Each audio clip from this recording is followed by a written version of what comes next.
नमस्कार, गुलमोहर किचनमध्ये आपले स्वागत आहे। आज मी पन्ह बनवणार आहे। तर अशा प्रकारे हे पन्ह बनवणार आहे।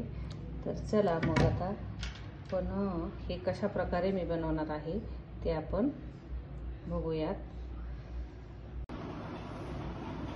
इथे ह्या मी 4 कैऱ्या घेतलेल्या आहेत। एकदम कच्च्या आहेत त्या व याला मी 15 ते 20 मिनिट पाण्यामध्ये घातलं होतं, कारण मग त्याचा जो चीक असतो त्याचा एवढा वास आपल्याला येत नाही। चिकाचा वास निघून जाण्यासाठी ते पाण्यात ठेवले होते मी।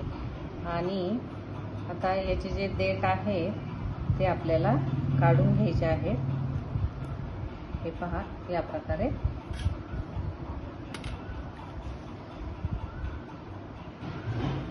खूप उष्णता वाढलेली आहे, म्हणून मी आज हे पन्ह करून ठेवणार आहे। म्हणजे दुपारच्या वेळेस आपल्याला ते उपयोगी पडतं। पन्ह्यामुळे शरीराची उष्णता ही कमी होते व उन्हाचाही त्रास आपल्याला होत नाही। या प्रकारे हे मी सर्व काढलेलं आहे व आपल्याला हे या कुकरच्या भांड्यामध्ये त्या कैऱ्या ठेवायच्या आहेत अशा। आणि कुकरमध्ये लावायच्यात। मी यामध्ये पाणी घातलेलं नाही आहे अजिबात।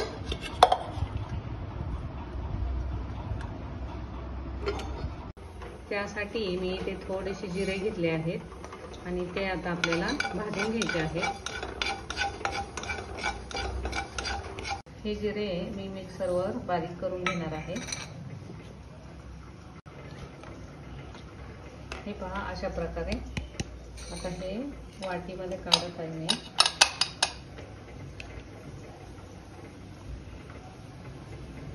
जिरे पण शरीराला थंडावा देणारेच असतात, म्हणून जिऱ्याचा वापर करायचा आहे। मी इथे पुदिन्याचा पण वापर करणार आहे।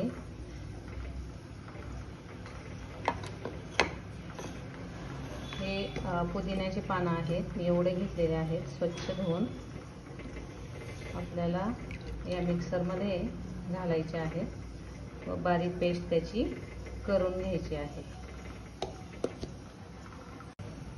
हे पहा, या प्रकारे आपल्याला पाणी घालून हा पुदिना वाटून घ्यायचा आहे।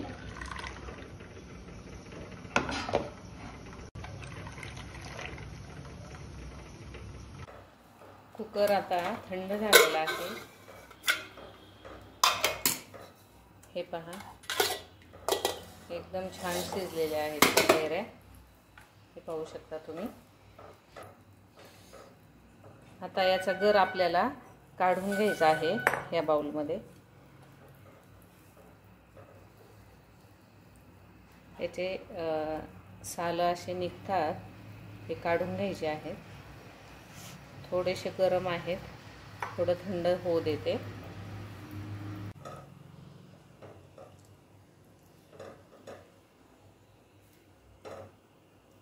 हे पहा, या प्रकारे आपल्याला यामधला गर काढून घ्यायचा आहे।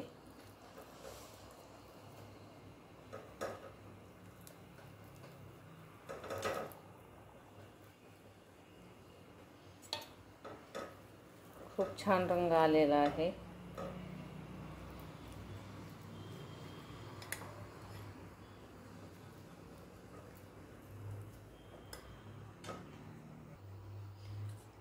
या भांड्यातलं पाणीही आपल्याला यामध्ये ओतून घ्यायचं आहे।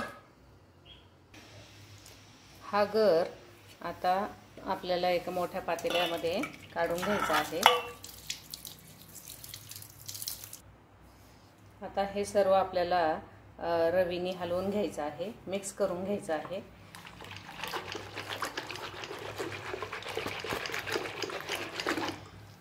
कैरी पाडाला लागलेली आहे, म्हणून तिचा रंग असा पिवळसर आलेला आहे। पण कलर खूप सुंदर वाटतोय।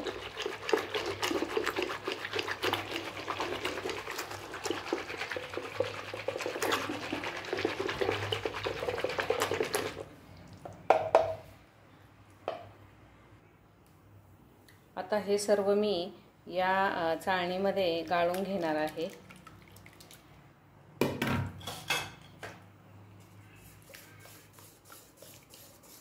म्हणजे त्याच्या जर गाठी वगैरे जर राहिल्या तर आपण त्याला स्मॅश करून घेऊ शकतो यामध्ये।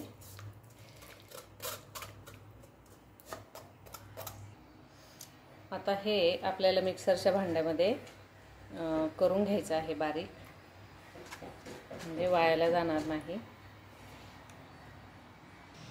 हे पहा, थोडं पाणी टाकून मी बारीक केलेलं आहे।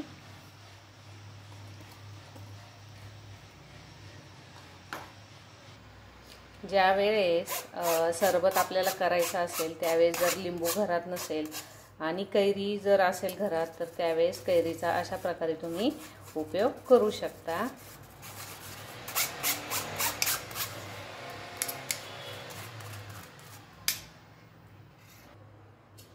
तर आता हे सर्व आपलं गाळून झालेलं आहे। हे गाळून झाल्यानंतर आपल्याला हे पातेल्यामध्ये ओतून घ्यायचं आहे। या पातेल्यामध्ये आपल्याला आता ते ओतून घ्यायचं आहे आणि थोडंसं अजून पाणी त्यामध्ये ॲड करायचं आहे।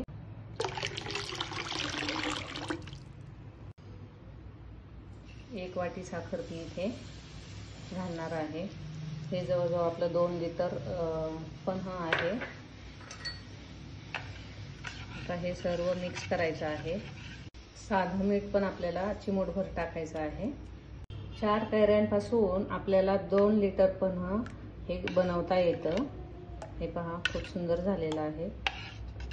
पुदिन्यामुळे आणि जिऱ्यामुळे त्याला वेगळीच अशी छान चव आलेली आहे। यामध्ये काळं मीठ मी 1 चमचा घालणार आहे। पुदिना पाणी केलेलं होतं पुदिन्याचं, ते पण घालायचं आहे आणि जिरा पावडर ती पण 1.5 चमचा घातलेली आहे। हा मोठा चमचा आहे। तर हे सर्व आपल्याला हलवून घ्यायचं आहे आणि त्यामध्ये चवीनुसार आपल्याला साखर ॲड करायची आहे। आपण सरबत करण्यासाठी जेवढी साखर वापरतो तेवढी साखर याला पण वापरायची आहे। पन्ह्यामध्ये साखर टाकताना त्याची चव घेऊन बघत राहा, म्हणजे चव घेत जा, कारण की याला साखर जरा जास्त प्रमाणात लागते। त्यामुळे